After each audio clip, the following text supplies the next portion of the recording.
नमस्ते, प्रणाम। हमारे यूट्यूब चैनल में सभी भाई बहन का स्वागत है।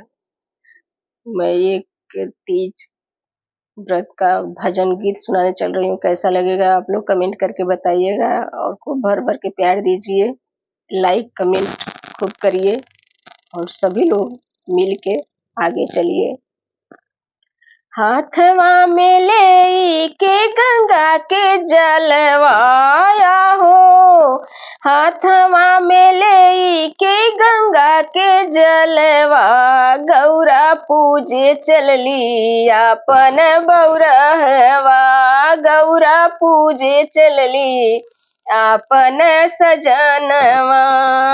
गौरा जी भूखल बाटी तीज के बरत हो, भोला जी के पूजेली चढ़ाई बेल पात हो। गौरा जी भूखल बाटी तीज के बरत हो, भोला जी के पूजेली चढ़ाई बेल पात हो। घीस घीस चंदन लगावे शिव के मथवा पे आहो, घीस घीस चंदन लगावे शिव के मथवा पे गौरा पूजे चलली अपने सजनवा के, गौरा पूजे चलली अपने सजनवा के।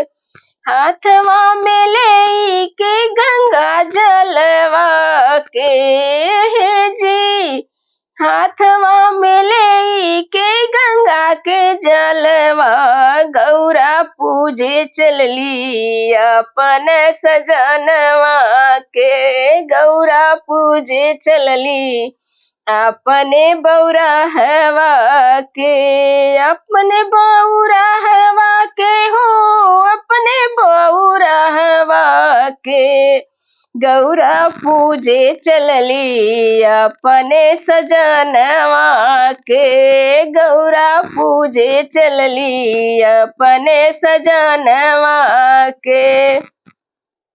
भांग के गोलवा भांग धतूरवा के भोगवा लगवली, भस्मी चढ़ा के अपने हृदय से लगवली। भांग धतूरवा के भोगवा लगवली, भस्मी चढ़ा के अपने हृदय से लगवली। झुक झुक पूजे भोले बाबा के चरणवा के, झुक झुक पूजे भोले बाबा के चरणवा के।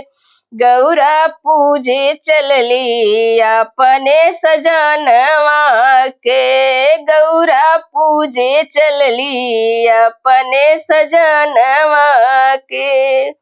हाथवा में ले के गंगा जलवा के आहो, हाथवा में ले के गंगा के जलवा के गौरा पूजे चलली अपने बौरहवा के, गौरा पूजे चलली अपने सजनवा के।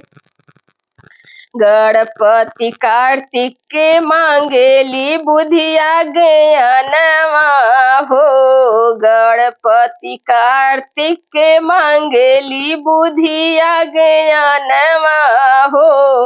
अपना के मांगेली सिंदूर भरी मांग हो, अपना के मांगेली सिंदूर भर मांग हो।